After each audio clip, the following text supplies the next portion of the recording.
සුබ දවසක් ප්ලාන්ට්වර්ට් YouTube නාලිකාවත් එක්ක එකතු වෙලා ඉන්න යාළුවන්ට මේ ඉතින් අද වීඩියෝ එකෙන් මම ඔයාලට කියන්න යන්නේ නයිමිරිස් හරි එහෙම වගාවක් කරද්දී එලි මහන් වෙන්න පුළුවන් නැත්නම් ග්‍රීන් හවුස් එක වෙන්න පුළුවන් නොකළ යුතු දේවල්. ඔයාලා මේ දේවල් කරලා තමයි ඔයාලගේ වගාව අනුතරේ හෙලා ගන්න. ඉතින් මම හිතනවා මේ වීඩියෝ එකත් ඔයාලට වැදගත් වෙයි කියලා. ඉතින් අපි කතා කරමු මොනවද නොකළ යුතු දේවල්. ඉතින් ඔයාලගේ වගාවටත් මේ දේවල් කරලා ඔයාලට මොකක් හරි එහෙම ඩැමේජ් එකක් ආවා නම් ඒකත් මේකේ කමෙන්ට් කරන්න අමතක කරගන්න එපා. අපි එහෙනම් ස්ටෙප් බයි ස්ටෙප් යමු ඒ ගැන කතා කරන්න. පළවෙනි දේ තමා එතකොට අපි පොහොර යොදද්දී අනිවාර්යෙන් මේක හොඳට මතක තියාගන්න. ඔයාලා නයිමිරිස් වගේ වගාවක් කරද්දී යූරියා දාන්න එපා ඒ වගාවට. එතකොට මේ යූරියා කියන්නේ සමබර පොහොරක් නෙවෙයි. කියන්නේ ඒකේ NPK කියන තුනම අඩංගු නැහැ. ඉතින් නයිට්‍රජන් විතරයි දෙන්නේ. දැන් ඔයාලා දන්නවා සාමාන්‍යයෙන් ගහකට නයිට්‍රජන් වැඩි වුණාම මොන වගේ සිද්ධියක්ද වෙන්නේ කියලා. එතකොට යූරියා වල අඩංගු නයිට්‍රජන් ඊටමත් පහසුවෙන් ගස් වලට උරා ගන්නවා. ඒත් එක්කම මේකේ කොළ ප්‍රමාණය වැඩි වෙනවා. මෙම යූරියා ගස් ගොඩක් ලා කරනවා. ඒ කියන්නේ කොළ ප්‍රමාණය වැඩි වෙනවා, පර්ව අතර දික් වැඩි වෙනවා.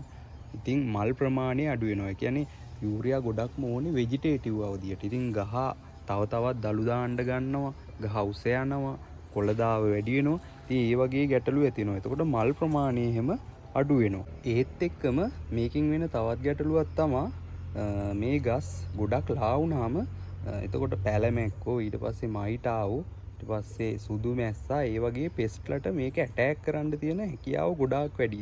දැන් ඔයාලා සමහරට අත්දැකීමෙන් දන්නවා කොළ දළු දාන කාලෙට තමයි මේ කොළ කොට වීමේ රෝග බහුලව ගහට වැළඳෙන්නේ. සාමාන්‍යයෙන් අවසාන කාලේ ගහ ගොඩක් හයියයි. ඒ කියන්නේ පොත්ත ඊට පස්සේ කොළ එහෙම අලුතෙන් දළු දාන්නේ නැහැ. ඉතින් ඒ කාලෙට ගොඩාක් ට්‍රිප්ස්ලගේ හානිය අඩුයි. කියන්නේ කොළ අලුතෙන් එන කාලෙට තමයි මේ ට්‍රිප්ස්ලා වගාවට ඇවිල්ලා හානිය දරුණුවටම කරන්නේ. ගොඩාක් බෝ වෙනවා. ඉතාමත් ඉක්මනින් බෝ වෙනවා. මොකද එයාලට ආහාර සුලභයි. මේ වගේ මේ ලා වුණාම ගොඩක් එයාලට විෂ උරා බීමේ හැකියාව වඩාත් පහසු කරනවා. ඉතින් ඔයාලට පුළුවන් වෙජිටේටිව් අවධියේ පැලාවදී එතකොට නිල් කැට ඊට පස්සේ යාර්මිලා කම්ප්ලෙක්ස් ඇල්බර්ට් ඒ වගේ ඊට පස්සේ කැල්සිනිටුත් විටින් විට එහෙම දාලා ඔයාලගේ වගාව මේන්ටේන් කරගන්න. ඉතින් පොහොර භාවිතය ගැන මම කලින් වීඩියෝ කරලා තියෙනවා. ඉතින් ඔයාලට වැඩිදුර විස්තර ඒ වගේම බලා ගන්න පුළුවන්. මේ යූරියා දාන එක ගැන ඒකත් එක්කම තවත් දෙයක් ඇඩ් කරන්නම් ඒකට කැල්සිනිට්. එතකොට කැල්සිනිටුත් අනවශ්‍ය ප්‍රමාණයට දාන්න යන්න එපා.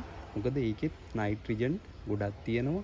ඉතින් ඒකත් ඔය වැඩේ වෙන්න ඕක බලපාන්න ඉඩ තියෙනවා. කැල්සිනිට් ගානකට දාන්න. ඉතින් මම ඒකටත් වීඩියෝ එකක් තියෙනවා. ඔයාලට වැඩිදුර විස්තර එකකින් බලා ගන්න පුළුවන්. ඉතින් පැහැදිලි ඔයාලට යූරියා දැමීමෙන් වෙන හානිය වගාවකට ඔයාලා නොදැනුවත්කම මත ඔයාලගේ වගාවට දැම්මනම් අද සිට ඒක නතර කරන්න.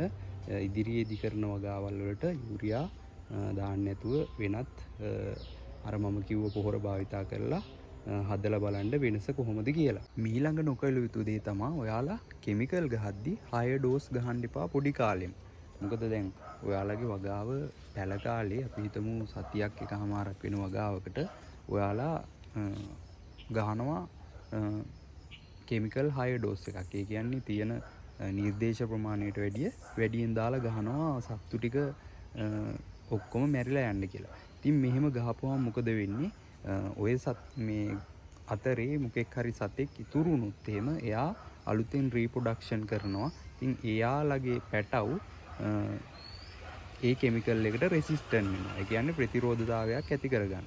ඉතින් මේ ප්‍රතිරෝධතාවය නිසා ඔයා ඊළඟට ආයේ කෙමිකල් ගහපුවාම ආන්සර් කරන්නේ නැති තත්ත්වයක් කෙමෙන් වර්ධනය වෙගෙන යනවා. ඉතින් ගොඩක් මේ වගාවල් වලට වෙන හේතුව කියන්නේ මේ පැලමැක්කා මයිටාවා ඊට පස්සේ සුදු මැස්සා වගේ සත්තු කෙමිකල් ගහලා පාලනය කරගන්න බැරි වෙන්න එක හේතුවක් තමයි මේ වගේ රෙසිස්ටන්ස් එකක් නිර්මාණය වීම. ඉතින් රෙසිස්ටන්ස් එක නිර්මාණය වීමට ඔයාලා කීයටවත් ඉඩ දෙන්න එපා මේ වගේ හයි ඩෝස් කෙමිකල්. ඉතින් ඊළඟ කරුණ වැදගත් වෙන්නේ මේ ග්‍රීන් හවුස් වල වගා කරන අයට.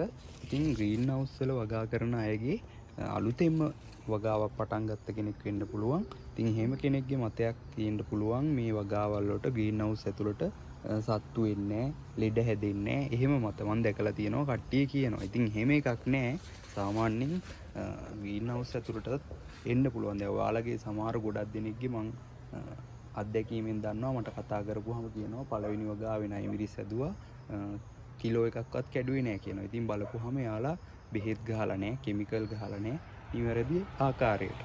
වාණිජ වගාවක් කරද්දි ඉතින් අනිවාර්යෙන් ගොඩක් දුරට මේ කෙමිකල් පාවිච්චි කරන්න සිද්ධ වෙනවා.